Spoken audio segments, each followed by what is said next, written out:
அமைதியும் ஆனந்தமும் அன்பும் கருணையும் எங்கும் நிலைத்திருக்கட்டும். ஆன்மீகமை என்பர்களே, சித்தர்களை பின்பற்றுகின்ற எமதருமை பக்தர்களே, உங்கள் அனைவருக்கும் ஞானி பிருந்தாவனரின் ஆத்மார்த்தமான வணக்கங்கள். 2015 ஆடி அமாவாசை அன்று ஞானி பிருந்தாவனர் ஞானபீடம் தொடங்கி சிறிது காலங்கள் சித்தர்களின் ஆன்மீக இரகசியங்கள் என்ற தலைப்பிலே சிற்சில சத்சங்கங்கள் தொடர்ந்து வழங்கப்பட்டது. அவற்றை பக்தர்களின் வேண்டுகோளுக்கிணங்க மீண்டும் வெளியிடுகின்றோம்.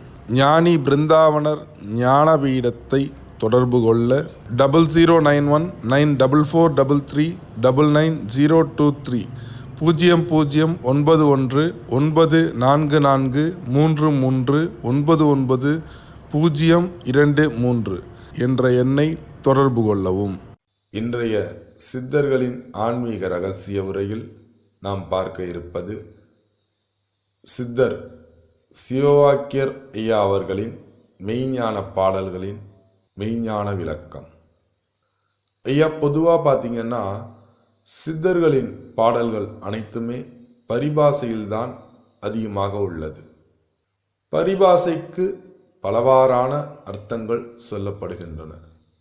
நாம் இப்பொழுது எடுத்துக்கொண்ட பாடலுக்கு 2 விதமான விளக்கத்தினை பார்ப்போம். ஒன்று, சாதாரண பழகு தமிழில் அந்த வார்த்தைகளுக்கு என்ன அர்த்தம் என்பதையும், சித்தர்கள் கூறும் பரிபாசையின் மெய்ஞான விளக்கம் என்ன சொல்கின்றது என்பதையும் பார்ப்போம். இது எதற்காக இப்பொழுது இதை நம்ம பேசணும் அப்படின்னு நாங்கள் முடிவெடுத்தோம்னா, சித்தர்களோட பாடல்களை மட்டுமே படித்து கொண்டு நேரடியாக அர்த்தத்தை மட்டுமே தெரிந்து கொண்டு அதனால் சித்தர்கள் பால் வரும் ஆன்மீக அன்பர்கள் ஒரு சில தவறான பயிற்சி நிலைகளெல்லாம் ஈடுபட்டு அவருடைய வாழ்க்கையின் நிலைகள் தாழ்ந்து ஆன்மீகத்தை விட்டு வெளியேறும் நிலை என்று நாங்கள் காண்கின்றோம். அதற்காக தான் இது ரெண்டுத்துக்கும் இருக்கிற டிஃப்ரென்ஸை நீங்கள் புரிஞ்சுக்கணும் அப்படிங்கிறதுக்காக தான் இன்றைய உரை. பாடலுக்கு செல்வோம். ஓடி ஓடி ஓடி ஓடி உட்கலந்த ஜோதியை நாடி நாடி நாடி நாடி நாட்களும் கழிந்து போய் வாடி வாடி வாடி வாடி மாண்டு போன மாந்தர்கால் கோடி கோடி கோடி கோடி எண்ணிறந்த கோடியே. இந்த பாடலோட பழகு தமிழில் நாம் இப்பொழுது பேசிக் கொண்டிருக்கக்கூடிய தமிழ் மொழியின் விளக்கத்தினை பார்ப்போம். ஓடி ஓடி ஓடி ஓடி உட்கலந்த ஜோதியை, தனக்குள் கலந்திருக்கக்கூடிய இந்த ஜோதியை அறியாமல் யாரெல்லாம் என்னென்னெல்லாம் சொல்கின்றார்களோ அதையெல்லாம் கேட்டுக்கொண்டு பல ஆன்மீக அன்பர்கள் தேசங்கள் முழுவதும் ஜீவசமாதி பீடங்கள், ஆலயங்கள், கோயில் என்று வெளியிலேயே தரிசனம் செய்து கொண்டிருக்கின்றார்கள். அப்படி அந்நிலையில் வாழ்ந்து கொண்டிருக்கக்கூடியவர்களின் நிலை என்ன? நாடி நாடி நாடி நாடி நாட்களும் கழிந்து போய், அது போன்ற நாட்டத்தில் வெளியில திரிஞ்சுக்கிட்டே இருந்தாங்கன்னா அவங்களோட நிலை என்ன ஆகுதுன்னா, நாட்கள் எல்லாம் அதிகமாக அவருடைய ஆயுள் எல்லாம் விரயமாகி கொண்டிருக்கின்றது. ஒரு நிலைக்கு மேலே பார்த்தீங்கன்னா உடம்புல தெம்பு இருக்கிற வரைக்கும் அங்கே எங்கேயும் ஓடுறாங்க, ஒன்றும் கிடைச்ச பாடு இல்லை. தனக்குள் இருக்கும் ஜோதியை அவர்கள் தரிசிக்கவில்லை, கண்டுகொள்ளவில்லை. அப்புறம் என்ன ஆகுது? மனதிற்கு ஒரு வாட்டம் வந்து விடுகின்றது. எல்லாம் போய் என்ன இருக்கு வாழ்க்கையில்? இவ்வளோ தூரம் சுற்றணும், இவ்வளோ தூரம் அலைஞ்சோம், ஒன்றுமே நம்ம இது வரைக்கும் பார்க்கலையே, அனுபவிக்கலையே ஆன்மீகத்தில்ங்கிற ஒரு உணர்வுல வாடி வாடி வாடி வாடி மாண்டு போன மாந்தர்கள். அப்படி ஒரு வாட்டத்தில் இயலாமையில், மனோவியல் ரீதியாகவும் உடலியல் ரீதியாகவும் ஒரு இயலாமை வந்துவிட்டு மாண்டு போனவர்கள் எத்தனை பேர் தெரியுமா? கோடி கோடி கோடி கோடி எண்ணிறந்த கோடியே. எண்ணிலடங்கா கோடி பேர் இப்படியே செத்து போயிட்டான்ப்பா அப்படின்னு சிவவாக்கியர் வெளிப்படையான ஒரு அர்த்தத்தினை கொடுத்திருக்கின்றார். இப்பாடலோடங்கய்யா பரிபாசை அப்படின்னு சொல்லக்கூடிய ஞான விளக்கத்தினை பார்ப்போம். ஓடி ஓடி ஓடி ஓடி உட்கலந்த ஜோதியை, ஐயா தனக்குள் நம்ம எல்லாருக்குள்ளாரையும் உட்கலந்து இருக்கக்கூடிய ஜோதியினை எப்படி பார்க்க முடியுமானால், ஓடி ஓடி ஓடி ஓடி, இந்த ஓட்டமானது எதை குறிக்கின்றது என்றால் ஒரு 4 நிலை வாயுவின் ஓட்டத்தை குறிக்கின்றது. ஐயா பொதுவா நம்ம உடம்புல தசநாடி தசவாயு அப்படின்னு இருக்கு. 72,000 நாடிகள் இருந்தாலும் அதற்கு பிரதானமாக இருப்பது தசநாடிகள். 10 நாடிகள் 10 வாயுகள். வாயுவில் நீங்க கண்ட்ரோல் பண்ணீங்கன்னா நாடி பலப்படும், நாடியை கண்ட்ரோல் கொடுத்தீங்கன்னா வாயு பலப்படும். இது ரெண்டும் இணைந்து தான் இருக்கு. இதுல குறிப்பா நாம் ஒரு 4 வாயுவினை எடுத்துக்கொள்வோம். இந்த 4 வாயு எப்படியாப்பட்டதா இருக்கு? 3 தான் உங்களுக்கு சொல்லுவாங்க. இடகலை, பிங்கலை, சுழுமுனைன்னு சொல்றாங்க. இந்த 3. ஆனா இதுல ஒரு சூட்சமம் ஒளிஞ்சுக்கிட்டு இருக்கு. இடகலை என்பது இடது மூக்கின் வழியாக காற்று வெளியே வந்து உள்ளே சென்று கொண்டிருக்குமானால் அதற்கு பேர் இடகலை, சந்திரகலை. இதனுடைய காற்று குளுமையை உடலுக்கு கொடுக்கின்றது. பிங்கலை என்பது வலது பக்கம் மூக்கின் வழியாக காற்றானது உட்சென்று வெளிவருகின்றது.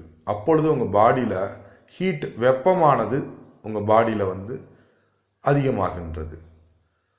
சுழுமுனைன்னு உங்க சொல்றதுங்கய்யா 2, இப்ப இடகலை இந்த இடது பக்க துவாரத்தில் இருந்து வலது பக்க நாசி துவாரம் வழியாக காற்று மாறும் பொழுது, அப்பொழுது 1 நிமிஷம் பார்த்தீங்கன்னா இந்த 2 மூக்குலையும் சமமா காத்து வரும். அதற்கு பேர் சுழுமுனைன்னு பேரு.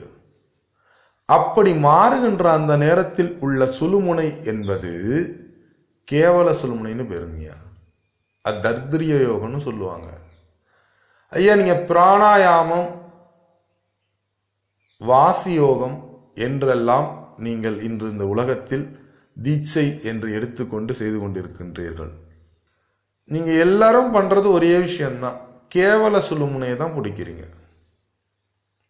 உண்மையில் வாசியோகம்லாம் தீட்சைலாம் வந்து குரூப் ஆஃப் பீப்புளுக்கு, ஒரு கூட்டத்திற்கெல்லாம் கொடுக்கக்கூடிய தீட்சை கிடையாது.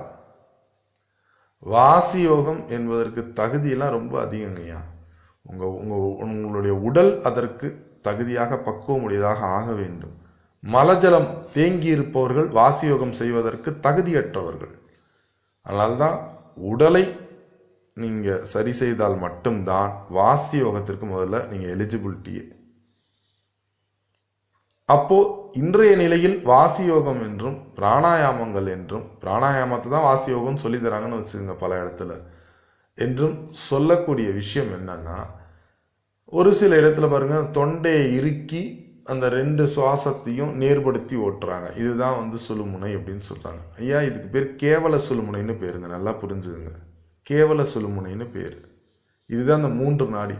4வதாக உள்ள சூட்சம நாடி என்பது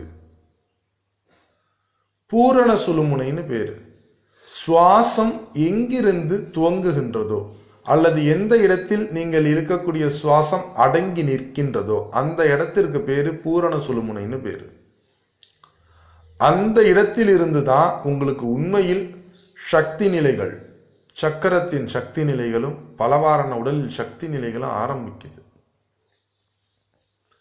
அந்த பூரண சுழுமுனையை வந்து பாத்தீங்கன்னா நீங்க தொண்டையை இருக்க வேணாம், எதுவுமே செய்ய வேணாம்.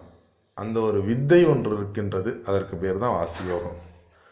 அந்த பூரண சுழுமுனையானது உங்களுக்கு ஐயா ஒரு 30 செகண்ட்லங்கய்யா, ஸ்டேஜ் 1 ஸ்டேஜ் 2லாம் கிடையாது, வெறுமனே ஒரு 30 நொடியில் அதை உண்மையான மெய்ஞான குருவானவர் உங்களுக்கு உபதேசித்தால் 30 நொடியில அந்த இடத்துல போய் மூச்சானது ஒடுங்கிடும். மூக்குக்கு வெளில மூச்சு வராது.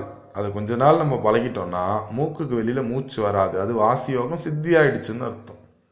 மூச்சு ஒரு மனுஷனுக்கு நின்றுடுச்சுன்னா அவனுக்கு விதி, கர்மா, நவகிரகத்தோட பிரச்சனை இது எதுவுமே பண்ணாது. அவன் எல்லாத்தையும் ஜெயிச்சிடுவான். இந்த நாடிக்கு பேரு பூரண சுழுமுனை.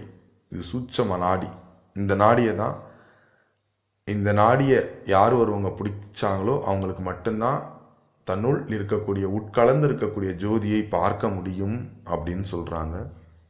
அந்த வாயுவுக்கு பிரதானமாக உள்ளது அடுத்த வரியில சொல்றாரு பாருங்க, நாடி நாடி நாடி நாடி நாட்களும் கழிந்து போய். இதுலயும் பாருங்க 4 நாடியை சொல்றாங்க.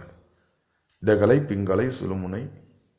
அதற்கப்புறம் வரக்கூடிய அந்த சுழுமுனையிலேயே சூட்சம சுழுமுனை, சூட்சமம் அப்படின்னு ஒன்று சொல்றோம் இல்லையா, அந்த நாடியை பிடித்தால் உங்களுடைய நாட்கள் விரயமாகாமல் கழிந்து போகாமல் இருக்கும். வெறுமனே இது 3த்தையும் நீங்க பிடிச்சிக்கிட்டு இருந்தா உங்களுக்கு மரணம் வந்துடும், நாட்கள் வீணாக போயிடும். அப்படி நீங்கள் அந்த நாடியை பிடிக்கவில்லைன்னா என்ன ஆகுது? வாடி வாடி வாடி வாடி மாண்டு போன மாந்தர்கள். உங்களுடைய நாடி நரம்பெல்லாம் தளர்ந்து வாட்டமடைந்து, உங்களுடைய தேகமானது பின்னப்பட்டு வாட்டமடைந்து மரணத்தை எய்து விடுகின்றீர்கள். அப்படி சொல்றாருங்க, கோடி கோடி கோடி கோடி எண்ணிறந்த கோடி. இப்படித்தான் இதன் ரகசியம் பரிபாசை புரியாமல் கோடான கோடி பேர் இறந்துட்டாங்க. இதுல ஜெயிக்கிறவங்க ரொம்ப ரொம்ப கம்மி. உண்மையான குரு கிடைக்கிறது அதோட மிகப்பெரிய விஷயமாக உள்ளது. உண்மையில் இப்பாடலிலிருந்து நீங்கள் புரிந்து கொள்ள வேண்டிய விஷயம் என்னவென்றால், சித்தர்களின் பாடலுக்கு பரிபாசை விளக்கமானது உள்ளது. அதை தெரிந்து கொள்ளாமல் வெறுமனே பாடல்களை, சித்தர்களின் பாடல்களை மட்டும் படித்துவிட்டு உங்களுடைய காலங்களை விரயம் செய்து கொள்ளாதீர்கள். குரு தொட்டு காட்டாத வித்தை பால். கண்டிப்பாக உங்களுடைய வாழ்க்கையில் ஒரு மெய்ஞான குரு வந்து உங்களுக்கு இது போன்ற ரகசியங்களை சொல்லிக் கொடுப்பார். அதற்கு நீங்கள் செய்ய வேண்டியது எல்லாம் உங்களை முழுமையாக தயார்படுத்திக் கொள்ளுங்கள். தகுதியை வளர்த்து கொண்டீர்களானால் மெய்ஞான குரு உங்களை தேடி வந்து இந்த ஞானத்தினை உங்களுக்கு வழங்குவார். இந்த ஞானம் மட்டும் கிடைச்சிடுச்சுன்னா, இந்த ஞான தெளிவு கிடைச்சிடுச்சுன்னா, உங்களுடைய எதற்காக நீங்க பிறந்தீங்க, என்ன இப்ப செஞ்சுக்கிட்டு இருக்கீங்கிற முழு தெளிவும், வாழ்க்கையின் முழுமையான தெளிவும், மரணத்திற்கு அப்பால் உள்ள ரகசியங்களும் உங்களுக்கு புரிந்துவிடும். நீங்கள் இதற்கு செய்ய வேண்டியதுவெல்லாம் உங்களை நீங்கள் தயார்படுத்திக் கொள்ளுங்கள், உடல் ரீதியாகவும் மன ரீதியாகவும்.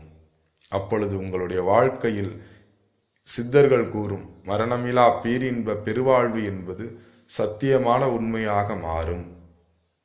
நீங்கள் அனைவருமே இஜ்ஜன்மத்திலேயே பூரணத்தை அடைந்து பரிபூர்ண நிலையில் பரிபூரணமாக சங்கமித்து விடலாம்.